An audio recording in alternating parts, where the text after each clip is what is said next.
tarde a todos. Estamos mais uma vez aqui no nosso programa Bate-Papo com nosso querido convidado, um amigo de longa data, o Gustavo Húngaro, ouvidor-geral do Estado de São Paulo. O Gustavo, que foi meu colega, amigo, estudou direito conosco e tem uma longa trajetória desde as arcadas, né? Gustavo que participava do nosso centro acadêmico, que fez uma longa trajetória. E me conta um pouco, Gustavo, dessa trajetória sua da vida pública desde as arcadas. Foi um período, de fato, muito marcante para todos nós, né? Entramos no Largo São Francisco logo após o impeachment, né, do Collor, em 92. Então, primeira vez que na história republicana, democrática, nós tivemos, né, uma situação em que alguém ocupando a presidência da República foi flagrado cometendo ilicitudes e o remédio constitucional se apresentou, como está acontecendo agora novamente.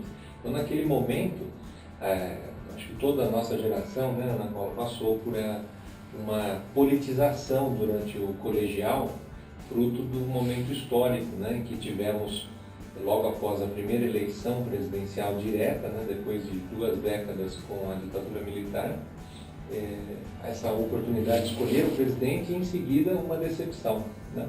Mas, felizmente, o regime democrático se mostrou forte o suficiente para lidar com aquela situação, de modo a seguir a legalidade, né? E nós tivemos depois, então, sucessivos governos que procuraram enfrentar as mazelas nacionais. E na faculdade, nós participamos ativamente de todos esses debates, né, sobre os temas mais importantes que estavam colocados para a agenda do nosso país. E o Centro Acadêmico 11 de Agosto, como a mais antiga entidade estudantil do nosso país, né, criado em 1903, a nossa faculdade como a primeira, né, de ensino superior no Brasil, então sempre procurando contribuir para a formação de quadros para a gestão do Brasil. Natural que fosse um espaço, então, para esse debate muito rico acontecer. E eu tive a satisfação muito grande de, já na faculdade, primeiro ter sido eleito, né, pelos colegas como ombudsman, né, algo que muito me orgulhou. Eu estava no 2º ano e concorrendo com colegas do 3º, do 4º, do 5º, de todos os anos, né, tinha um calouro também concorrendo.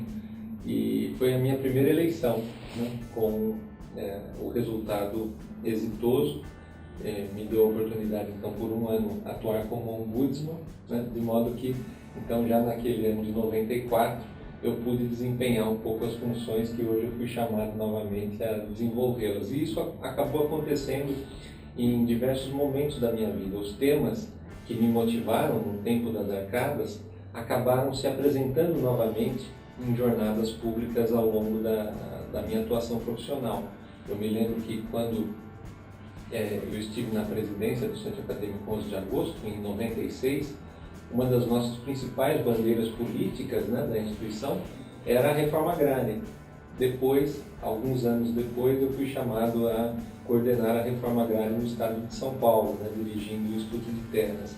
Então, pude daí colocar em prática o que eram aqueles nossos anseios, né, de aproveitar áreas devolutas do Estado para implementar assentamentos que pudessem propiciar um futuro melhor para pessoas que estavam no campo sem essa oportunidade de trabalhar nas suas próprias terras, né?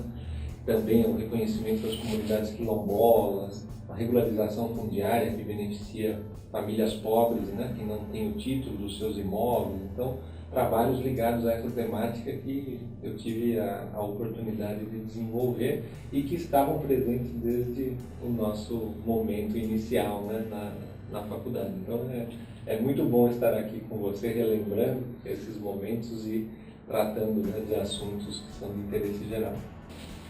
A parte mais interessante dessa história toda, nessa época eu era do departamento jurídico do 11 de agosto. E eu trabalhava alucinadamente junto com as pessoas carentes, tudo.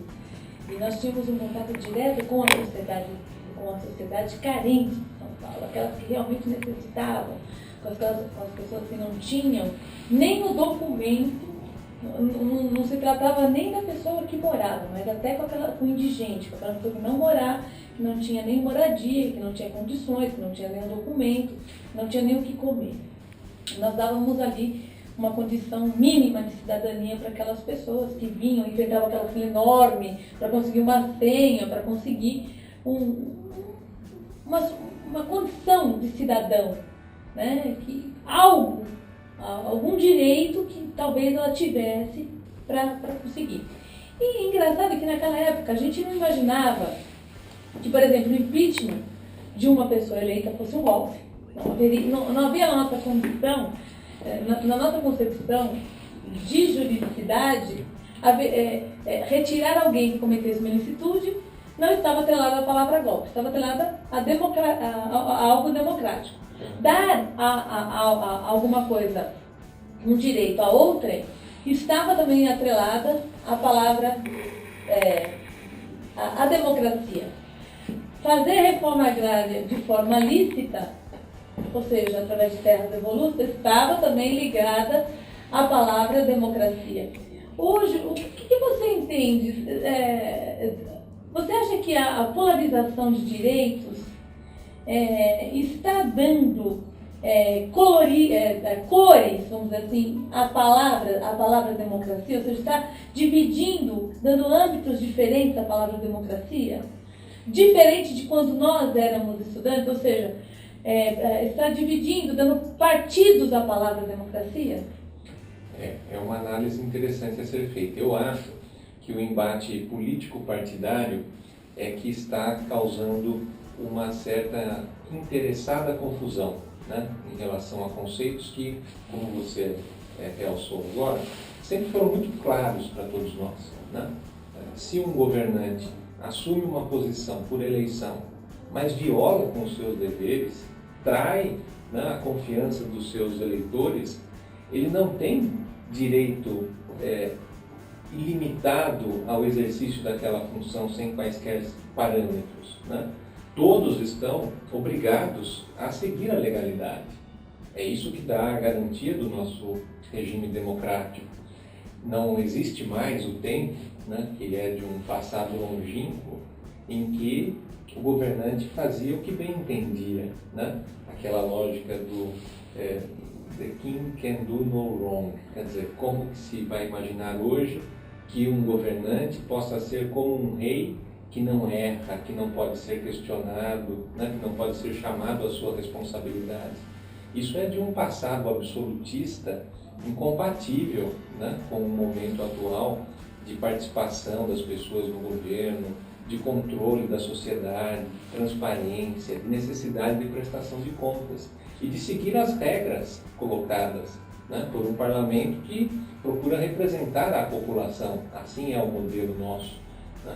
Então não há licença para o governante violar a lei fiscal, não há licença para coordenar esquemas de captação ilícita de recursos das empresas controladas pelo Estado. Né? O que nós estamos assistindo em relação à Petrobras é uma vergonha nacional e internacional. Vai gerar condenações, inclusive no exterior, né? Porque o que se viu foi uma situação sistêmica, né, de corrupção dentro de uma empresa pública, que pagou mais caro, né, pelas suas obras, pelos serviços contratados, para alimentar uma rede poderosíssima, né, de corrupção, que alimentou fortunas no exterior, como estão, felizmente, agora com a ação da polícia, do Ministério Público, cooperação internacional. Esses recursos estão sendo bloqueados no exterior, principalmente na Suíça, e devolvidos ao Brasil para o ressarcimento, né, do erário lesado.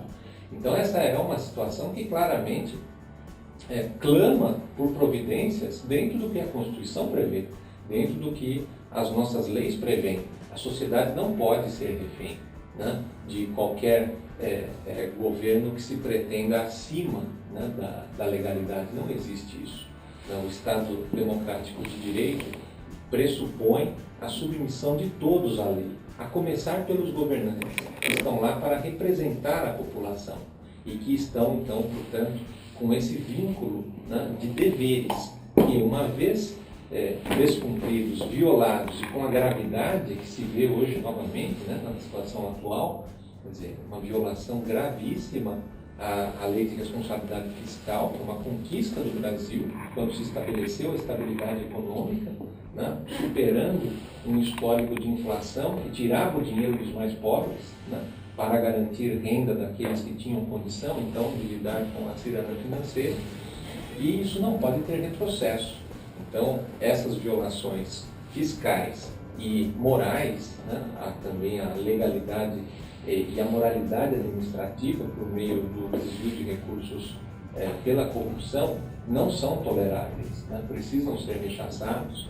E, felizmente, a Operação Lava Jato está fazendo este trabalho dentro das regras do jogo, com respaldo dos tribunais superiores, com pleno funcionamento das instituições. Os advogados estão atuando fortemente, né, em cada um desses casos, de modo a não haver abusos, ilegalidades, e o próprio Supremo Tribunal Federal tem sido chamado, né, como corte maior do nosso sistema, a se manifestar zelando pela plena legalidade. Então, acho que a expectativa que nós temos hoje é que, de fato, possa ser passado a limpo, né, o nosso país, e que práticas escusas não possam continuar acontecendo indefinidamente. Né? Então, quando eu estava estudando para minha tese de doutorado, o contrato que eu estudei chama contrato de aliança. São os contratos que a Petrobras fez por várias vezes, um contrato que deu muito certo em vários países do mundo, que é um contrato que deu certo na Austrália, na Nova Zelândia, que é um contrato em que é chamado todo mundo a fazer o poder público com as empresas. Em tese, você chama todo mundo se junta a fazer um plano de estratégia com o menor custo possível e todo mundo divide os bônus, grosso modo. Mas para que todo mundo tenha esses bônus a serem divididos, você tem que fazer um sistema em que todo mundo conheça as regras do jogo e que, mais do que isso, que seja um sistema open book, ou seja, nesse jogo as cartas sejam claras, os planos sejam claros, todo mundo apresente todas as notas fiscais e seja um sistema auditável, claro e sem cartel, e com os menores preços de mercado, seja algo assim. Qualquer lugar do mundo isso funciona. Os bônus quando são partilhados, todo mundo sai ganhando, o governo sai ganhando, a empresa sai ganhando. No Brasil, se faz um preço teto, mas esse preço teto sempre fica aquém, ou seja, se planeja para gastar 1 bilhão, mas se gasta 800 milhões exatamente para se dividir esse lucro entre todas as pessoas.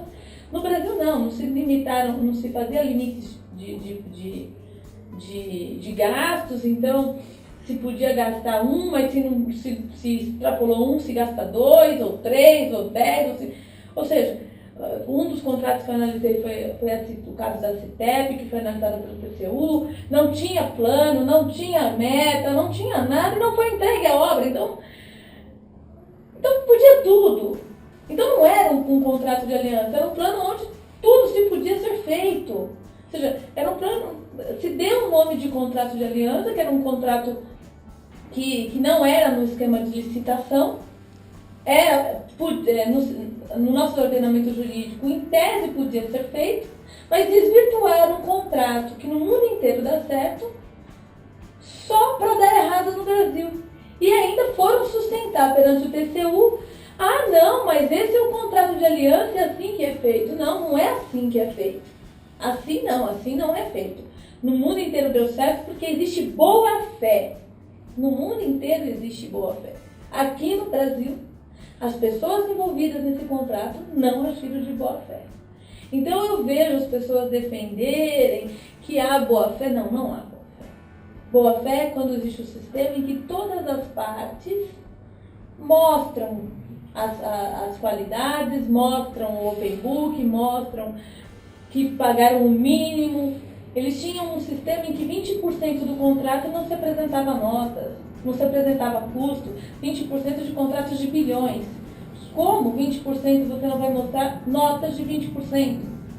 Então, a gente percebe que no Brasil não havia seriedade. E eu acho que a Lava Jato veio trazer para o Brasil um pouco de seriedade. E não só isso, agora essa Operação Custo Brasil também veio trazer um pouco de seriedade. E talvez a gente esteja precisando disso. E me fala um pouco sobre o trabalho da ouvidoria em relação a essa seriedade que também nós estamos precisando. Nós temos, tanto em relação a esse aspecto contratual, né, que você conhece bem e que estava realçando, a necessidade de usar os instrumentos adequados às melhores finalidades almejadas. E nós sabemos que o direito, ele pode ajudar, dando caminhos, né? Mas é preciso cotejar as melhores experiências, aquilo que já deu certo, né, em outros países, levar em conta as nossas condições, as nossas situações, e tanto maior será a chance de êxito, quanto maior seja a transparência, né? A possibilidade de acompanhamento por qualquer pessoa. Né? E isso está faltando ainda muito. Né? Nós estamos falando aqui dos problemas da Petrobras. Até hoje, a Petrobras não publica quanto ela paga para todos os seus colaboradores. Por quê? Por que o decreto presidencial, que excluiu as estatais controladas pelo governo federal da necessária transparência, que hoje os tribunais, os governos, todos os órgãos públicos colocam na internet os salários dos seus funcionários? Por que as empresas controladas pelo poder público devem ficar de fora disso? Não devem. Não devem. Se percebeu que quanto mais caixa preta seja, pior para a sociedade, né? É incrível que uma empresa gigante não tenha detectado esses problemas, né? Não tenha recebido denúncias, não tenha feito apurações, não tenha recebido pela sua própria ouvidoria apontamentos de que, olha, esse contrato está superfaturado, essa obra está muito mais cara do que o previsto e o prazo está sendo descumprido e as pessoas estão recebendo, enriquecendo dinheiro à custa disso, dessa ineficiência, né? Dessa sangria sem fim.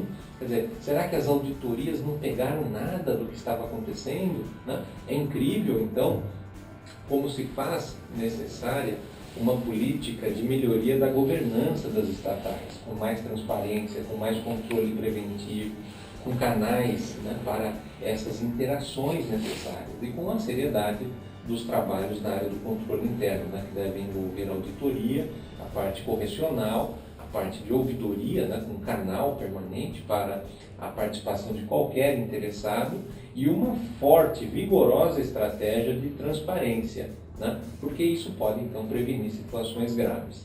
Aqui no Estado, a Ouvidoria Geral do Estado foi criada no ano passado, em 2015, pelo governador Geraldo Alckmin, para fazer uma coordenação do que São Paulo já possuía, que era uma rede de ouvidorias. São Paulo, então, em todos os seus órgãos, secretarias, fundações, empresas controladas pelo Estado, concessionárias de serviços públicos, cada qual tem a sua ouvidoria. São 358 ouvidorias em funcionamento para atender o cidadão, para buscar a melhoria do serviço prestado por meio de verificar junto a quem é o destinatário dessa política se ele está satisfeito, se ele tem uma reclamação a fazer, se ele tem uma sugestão a fazer, né? E as pessoas fazem também elogios, fazem denúncias, pedem informação, e precisa ser assim. O governo tem que ser aberto, tem que ser participativo, tem que prestar contas. O ano passado, essa rede de ouvidorias de São Paulo recebeu mais de 1 milhão de manifestações pela internet, por carta, pessoalmente. Então isso mostra como, havendo espaço, as pessoas participam, apontam os problemas, mostram também aquilo com que estão satisfeitas, né? E a Ouvidoria Geral procura ser, portanto, o espaço de reunir essas informações, apontá-las para os gestores, fazer também relatórios periódicos aos secretários, ao governador e buscar então dar voz ao cidadão, né? A ouvidoria ela ouve e ao mesmo tempo ela busca representar o cidadão dentro da administração, né? Levando as suas demandas, tentando impulsionar para que as coisas melhorem, para que o serviço público seja prestado adequadamente. Esse é um dos aspectos, né, da atuação da ouvidoria. Ao lado disso, tem essa válvula então de promoção da transparência, né? Nós sabemos que o governo, sendo aberto, ele está mais exposto à sociedade, e é bom que assim seja. Então, a Ouvidoria Geral, ela também é responsável pelo portal da transparência do Estado. Hoje nós sabemos, né, que uma fonte importante de obtenção de dados é pela internet. Então, os governos precisam colocar todas as suas informações na internet, os seus contratos, as suas licitações, os salários dos seus funcionários, o horário de atendimento, os canais para esses atendimentos acontecerem. Todas as informações que possam ser de interesse da população devem ser colocadas na internet pelos portais. Então, o portal de São Paulo é considerado um dos melhores do Brasil pela entidade de contas abertas. Agora houve também uma avaliação do Ministério Público Federal no Brasil inteiro. Nós tivemos a nota 9.7, então estamos próximos da nota 10.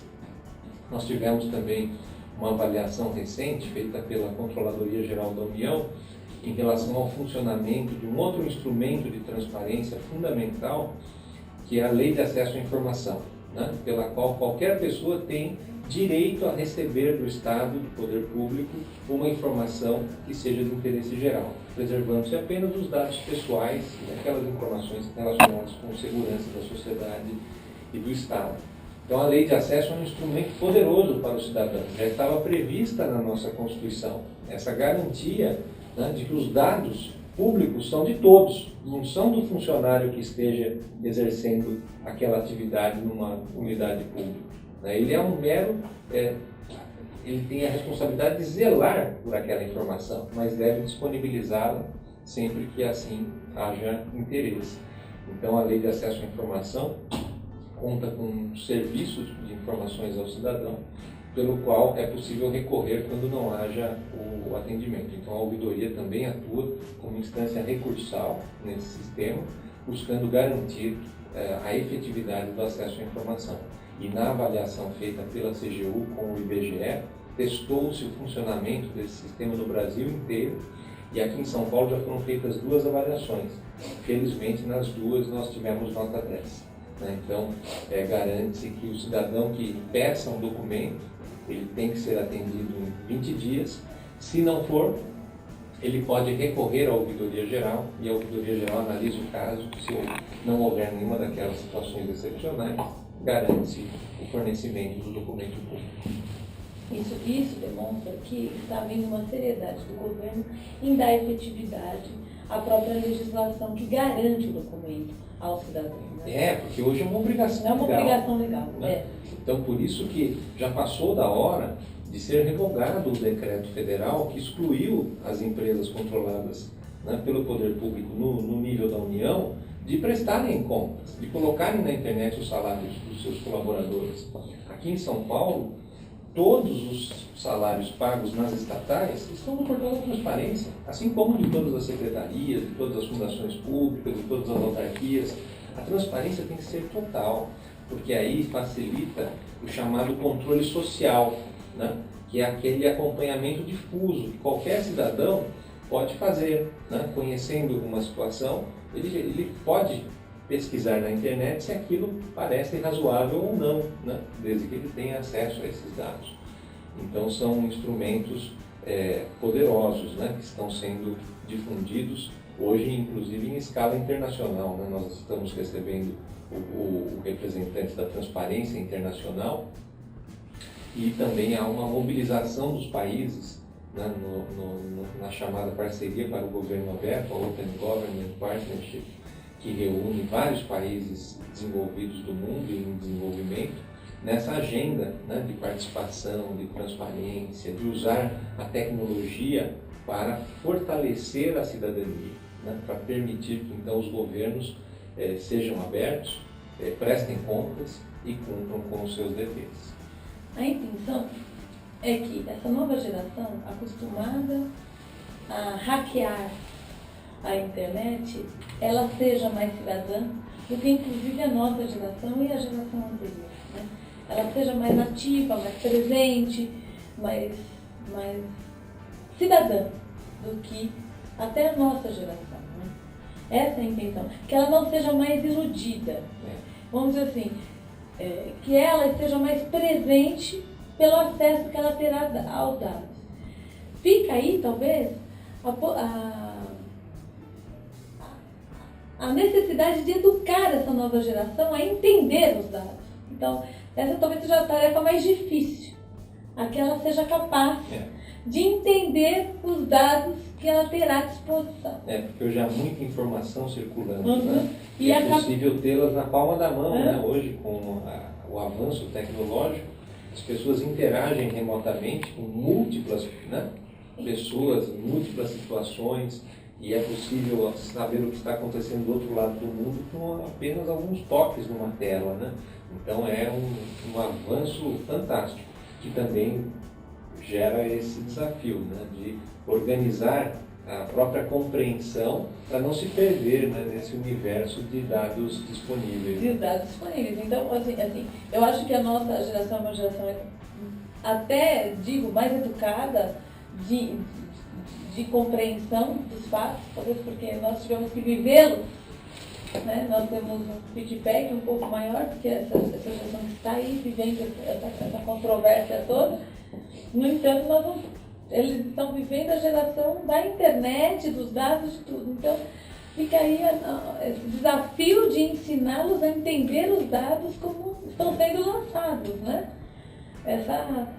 De entender o porquê é necessário toda essa necessidade de ter esses dados divulgados, compreender os dados e, a partir dos dados compreendidos, lutar para integrá-los e dar efetividade num país mais claro, preciso, integrado e efetivamente dar um país melhor para nós. Né? A ouvidoria tem procurado incentivar essa compreensão, realizando cursos de capacitação para isso. Eu conto com a valiosíssima colaboração da nossa professora Eunice Prudente. Ela tem feito muitos trabalhos em conjunto, então, da ouvidoria, com a Ordem dos Advogados, com faculdades, com sindicatos, né? Então nós já tivemos eventos nas várias regiões do estado, mobilizando pessoas para que saibam quais são esses instrumentos. O que tem no portal da transparência? Como que eu posso acessá-lo? Como fazer um pedido de informação com base na lei de acesso? Que direitos eu tenho como cidadão perante o Estado, perante o órgão público que eu quero acessar no meu bairro, na minha cidade, né? Então nós temos procurado difundir esses instrumentos, essas ferramentas de fortalecimento da cidadania para todas as pessoas, né? Porque senão não há mesmo essa efetividade da democracia.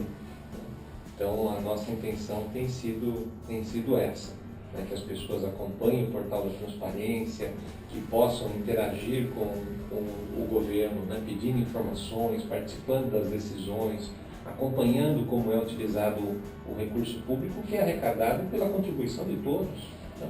Então é natural que haja esse acompanhamento, essa participação, e é preciso, né, fazer esse esforço de levar essas informações, essas orientações, né, para que os instrumentos que já estão disponíveis, que estão previstos na legislação, sejam bem aproveitados.